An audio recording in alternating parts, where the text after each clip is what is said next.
Во името на Отецот и Синот и Светиот Дух. Амин.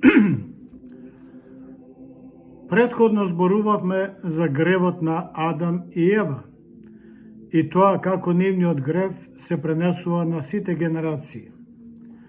Овој пат ќе зборуваме за гревот воопшто, што е грев и како да се ослободиме од него. Што е грев? Во библиска смисла, гревот е прекршување на Божјата волја и на Божјите заповеди, но и на секој вид праведност. Уште можеме да кажеме, гревот е промашување на целта, а тоа значи оддалечување од вистинската смисла на животот и од целта на нашето постоење.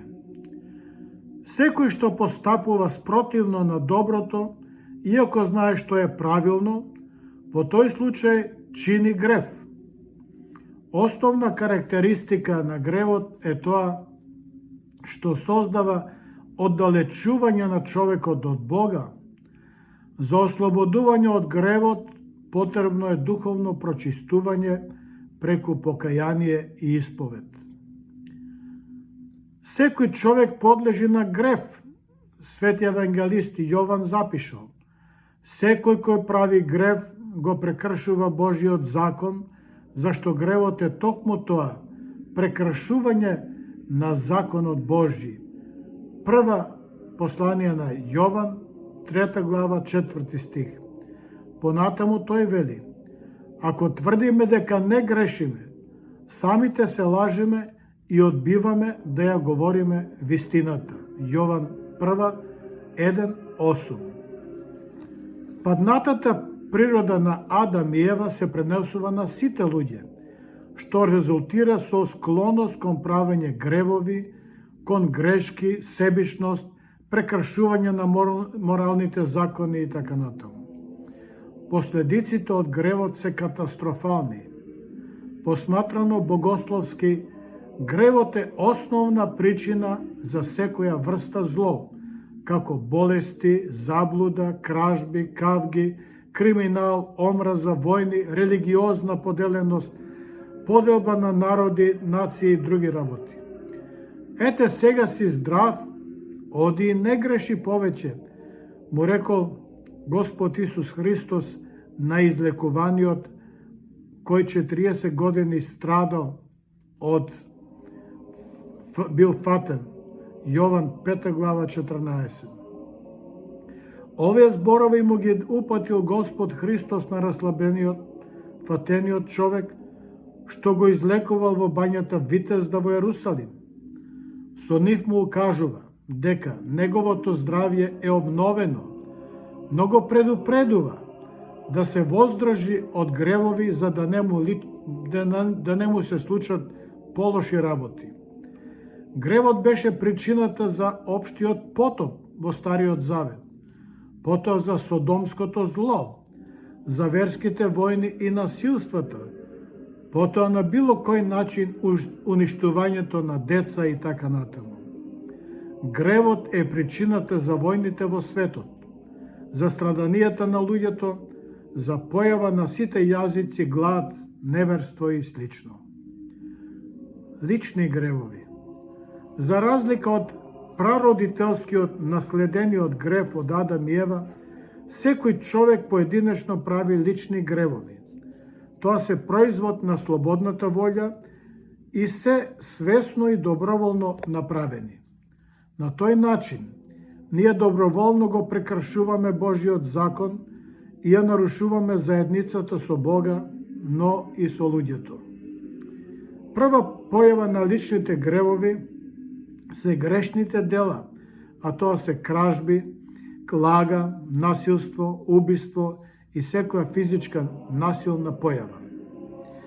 Друга појава на личните гревови се озборувањето, псуењето, навредувањето и слично.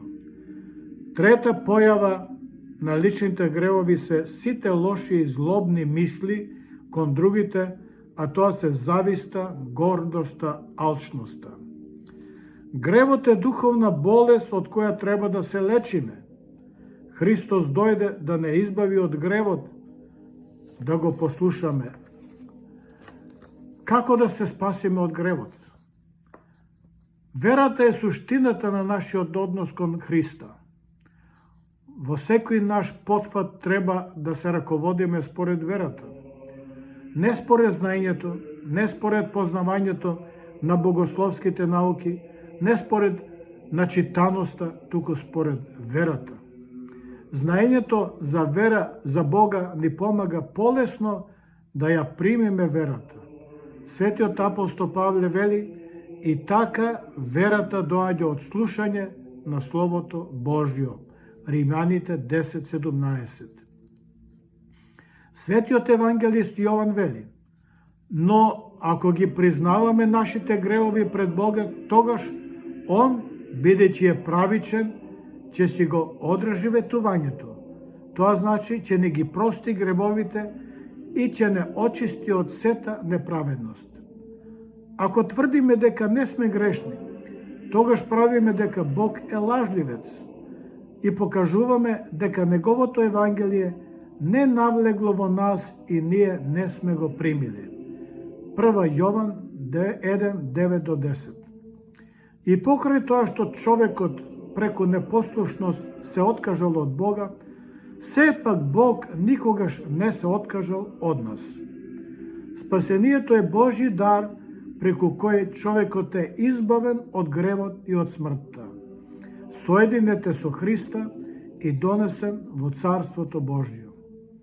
Оние кои ја слушаа проповедта на свети апостол Петар на денот на Педесетница прашаа: што треба да правиме за да се спасиме? Апостолот им одговори: покајте се и секој од вас да се крсти во името на Исуса Христа за опростување на гревовите и ќе го примите дарот на Светиот Дух. Дела апостолски 2:38. Тоа е пораката која се однесува и за нас денес. Што е покаяние? Или што значи тоа да се покаеме? Покаянието е духовен процес кој не се случува одеднаш, туку потребна е известна подготовка и време. Прв чекор кон покаянието е промена на мислите, а потоа промена на грешните животни навики. Но најважно е откажување и одвраќање од гревот. Откажувањето од гревот значи придружување и прилепување до Христа. Како можеме тоа да го постигнеме? За почеток треба да ги сознаеме своите гревови, да ги исповедаме и постепено да ги претвараме во добродетели, а тоа значи неопходна е тотална духовна преобразба. Тоа не е лесно, но не е ни невозможно. Потребен е труд и упорност. Понатаму апостолот Петар им порача на луѓето крштевање. Зошто е важно крштевањето? Крштевањето е всушност повторно раѓање. Тука не се мисли на телесно раѓање, туку духовно. Преку крштевањето ние се соединуваме со Христа. При извршување на чинот крштевање свештеникот прашува: дали се соединуваш со Христа? Катихуменот, односно новокрстениот, одговара: се соединува. Преку давањето на даровите на Светиот Дух, ние всушност го примаме Духот Свети во себе, кој ќе ни даде сила да влеземе во нов живот со Христа, да бидеме негувани во црквата и потврдени во ликот Божји. Овие три степени се почеток на процесот за очистување од гревот. Но тоа не е се и тука не завршува очистувањето. Неопходно е духовно усовршување, а тоа се постигнува преку исполнувањето на Божјиот закон. Затоа рековме дека покаянието е подолг и постојан динамичен процес за духовен живот или живот во црквата кој ќе трае низ целиот живот. Средства за стекнување на Божјата благодат се молитвата, љубовта кон Бога и љубовта кон луѓето. Не можеме да кажеме, јас го направив тоа и ја завршив мојата обврска. Не, верата бара постојаност и упорност. Соговорникот го праша Христа, учителе благ, што уште треба да направам да добијам живот вечен? Лука 18:18. Христос му одговара, посвети се на Бога со целото свое срце, биди милосреден, помагај на тие што им треба помош, моли се постојано. Дарови на Светиот Дух. Светиот апостол Петар спомна дарови на Светиот Дух. Што се даровите на Светиот Дух? Тоа се специјални духовни способности и добрини кои Бог му ги дава на секој верник за чување и ширење на верата, како и за негово духовно издигнување и усовршување и за спасение. Според пророштвото на пророк Исаија, главни се 7 дарови на Светиот Дух, а тоа се мудрост, разум, совест, сила, знаење, побожност, страв Божи.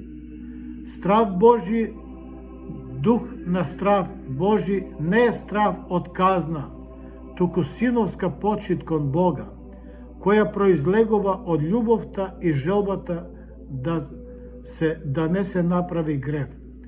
Дарот на знаење подразбира способност за познавање на Божјите вистини и небесните тајни, потребни за спасение. Дух на сила, на цврстина, подразбира храброст во борбата против гревот и искушенијата, како истрајност во правењето добри дела. Светиот апостол Павле во посланието до Коринтијаните, 1 Коринтијаните 12:8-10, вклучува други дарови на Светиот Дух, како дар на мудрост, дар на знаење, дар на вера, дарби за лекување, дар на чудотворство, пророштво и разликување на духовите, дар на зборување јазици и толкување на јазиците. Плодови од даровите на Светиот Дух. Тоа се дар на љубов, мир, добрина, вера, воздржливост, радост, трпение, милосредност, смирение, радост, долготрпеливост, благост, добрина, верност, кротост, самоконтрола. 1 Коринтијаните 12:8-10. Сепак услов за спасението, како и примањето на дарови на Светиот Дух, е верата во Господ Исус Христос. Некои велат, доволно е да не правиш лошо и за спасение доволно се добрите дела. Но тоа не е така. Спасението е работа на верата преку љубовта. Тоа трае низ целиот наш живот. Ние преку смртта и воскресението Христово бевме спасени, но само во објективна смисла. Господ Христос себе си се принесе жртва за нас и нашите гревови. Со тоа Он ни го олесни начинот и го израмни и отвори патот кон спасението. Другиот, субјективниот дел, треба ние да го завршиме. Тоа ќе го постигнеме преку исполнувањето на Божите заповеди и живот со Христа. Христос чука на вратата од нашето срце и сака да влезе во нас. Дали ќе му отвориме, зависи од нас самите. Христос вели, ете стојам на вратата и чукам. Ако некој ми го чуе гласот мој и ја отвори вратата, ќе влезам при него и ќе вечерам со него, и тој со мене. Откровение 3:20. Вратата на срцето се отвора само од внатре, од нашата желба, од нашите емоции, од нашата наклонетост кон Христа. Христос стои и чука, но Он никогаш не ја крши вратата и не влегува насила. Он не влија и на нашата слободна волја и на нашата совест. Тоа е наш слободен избор. Затоа Он чека ние самите да се покајаме, да го поканиме. Неговото чукање е тивко и полно со љубов. Он не доаѓа како судија, туку како спасител и пријател. Он сака да биде дел од нашиот живот. Христовото влегување во нашето срце символизира длабоко духовно заедништво, вечера која ни носи вистински мир, светлина и избавување од гревовите со Бога. Амин. Тоа се плодовите на даровите од Светиот Дух. Амин.